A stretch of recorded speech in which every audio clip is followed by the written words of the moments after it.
Legal literacy with Aniket চ্যানেলে আপনাদের স্বাগত সকলকে। অনেকদিন পরে আপনাদের সঙ্গে দেখা হচ্ছে। আজকে আমরা যে বিষয়টি নিয়ে আলোচনা করব বলে উপস্থিত হয়েছি, সেটা আজকের দিনে একটা জ্বলন্ত সমস্যা। বৃদ্ধ পিতামাতা বা বয়স্ক নাগরিক তারা যদি তাদের সম্পত্তি তাদের ছেলেমেয়েদের দান করে দেন এবং তারপরে দেখা গেল তারা যখন সহায় সম্পত্তিহীন, সেই অবস্থায় তাদের ছেলেমেয়েরা যদি তাদের না দেখে, তাহলে তাদের কর্তব্য কী, তাদের কী করণীয়, তারা কি তাদের সেই দান করে দেওয়া সম্পত্তি ফেরত পেতে পারেন? এই বিষয়টি নিয়েই আইন কি বলছে সেটা আমরা আলোচনা করব। সাধারণত দান করে দেওয়া জিনিস ফেরত হয় না এবং এটাই সাধারণ আইন, কিন্তু তা সত্ত্বেও একটি বিশেষ আইন বলে, যে আইনটি বলা যায় সাম্প্রতিক, খুব সাম্প্রতিক নয়, 2007 সালে এই আইনটি তৈরি হয়েছে এবং ভারতীয় যে যৌথ সামাজিক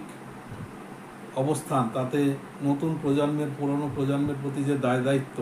সেই দায় দায়িত্বের বিষয়টি আজকের পরমাণু সংসার তৈরি হওয়ার ফলে দেখা যাচ্ছে যে সেটা ক্রমশ বিলীয়মান। এবং সেই জায়গা থেকে দাঁড়িয়ে আজকে যে সামাজিক পরিস্থিতি, সেখানে বৃদ্ধ বাবা মা বা বয়স্ক নাগরিক যারা অভিভাবক, পরিবারের লোক যারা সন্তানহীন, তাদের দেখার কেউ থাকে না, বা তাদের মেনটেন করার, খোরপোশ দেওয়ার, ভরণ পোষণ দেওয়ার, তাদের চিকিৎসার ব্যবস্থা করার, তাদের থাকা খাওয়ার সুবন্দোবস্ত করার জন্য যখন কেউ থাকে না, তখন ভারতীয় এই আইন তাদের এই প্রোটেকশান তাদের দিয়েছে। এই আইনের বলে দেখা যাচ্ছে যে আমার সমস্ত সম্পত্তি আমি আমার সন্তানকে দান করে দেওয়ার পরেও তারা যদি আমাকে দেখাশোনা না করে, তারা যদি আমাকে মেনটেন না করে, তারা যদি আমার চিকিৎসার ব্যবস্থা না করে, ভালোভাবে থাকার অধিকারকে তারা যদি সুনিশ্চিত না করে, আমার বাড়ি যদি বেআইনিভাবে তারা দখল করে আমাকে উচ্ছেদ করার চেষ্টা করে, তাহলে আমি এই সম্পত্তি বিশেষ আইন বলে ফেরত পেতে পারি। এখন এইখানে কিছু কন্ডিশন আছে, কিছু শর্ত আছে আইনের। একটা জিনিস প্রথমেই বলে রাখা ভালো, যে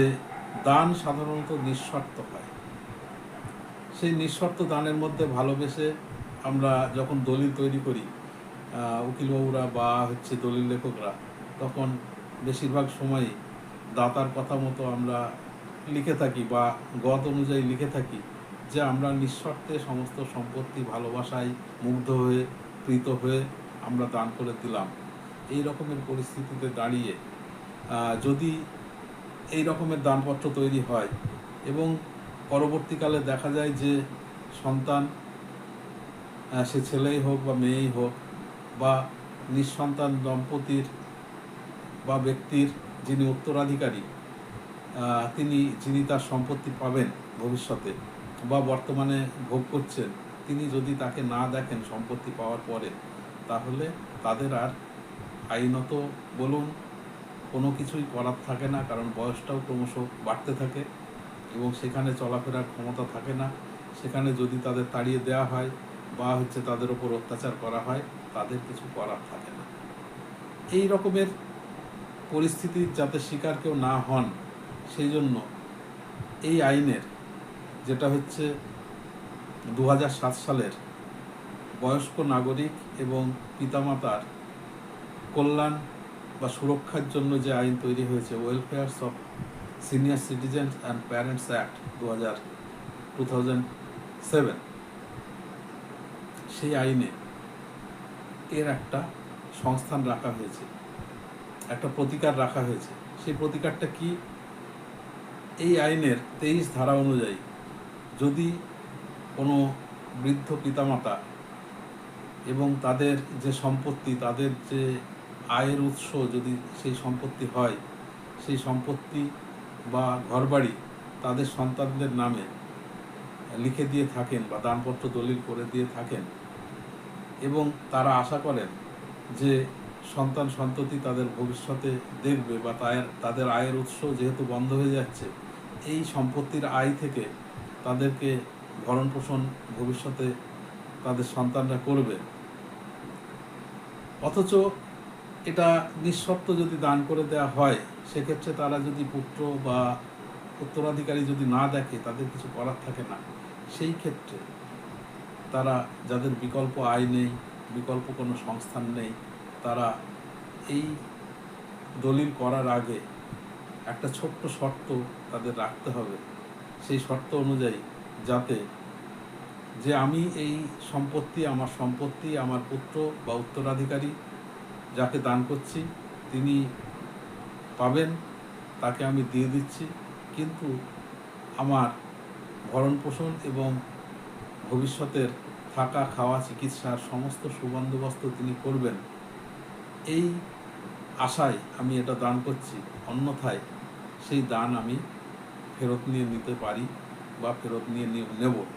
এই রকমের একটা শর্ত যদি লেখা থাকে দলিলে, তাহলে যদি পুত্র বা উত্তরাধিকারী যিনি সম্পত্তির অধিকারী হবেন, পেতে পারেন, তিনি যদি তার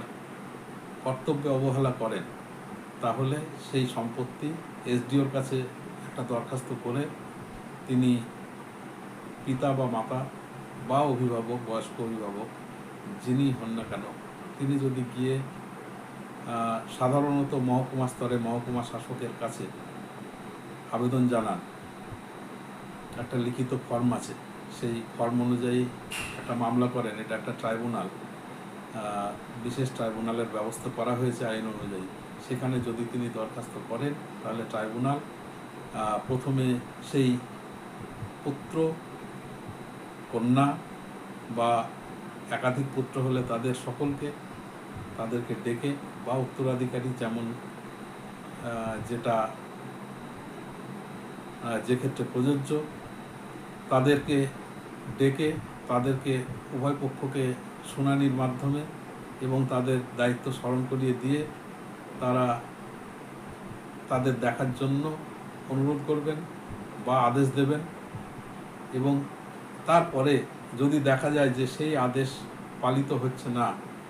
যদি পুনরায় বৃদ্ধ পিতামাতা বা বয়স্ক নাগরিক অভিভাবক তিনি যদি আবার কমপ্লেন করেন, আবার দরখাস্ত করেন যে হুজুর আপনার আদেশ অনুযায়ী আমার পুত্র বা উত্তরাধিকারী আমাকে দেখাশোনা করছেন না,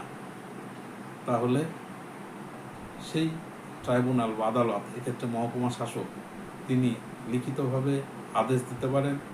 যে পূর্বের দান করা সম্পত্তি, সেই দানটা বাতিল হয়ে গেল এবং সেই দলিল ক্যান্সেল হয়ে গেল, এবং সেই দলিলের বলে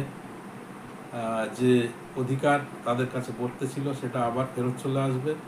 এবং এটার ফলে বাবা মায়ের একটা প্রোটেকশান তৈরি হবে। এইটা আইনের বিধান সম্পূর্ণভাবে আছে এবং এটা করা যায়। যারা এই রকমের অবস্থায় আছেন, যাদের কোনো পেনশন নেই, যাদের তার সম্পত্তি, সেই সম্পত্তি ছাড়া আয়ের অন্য কোনো উৎস নেই, তারা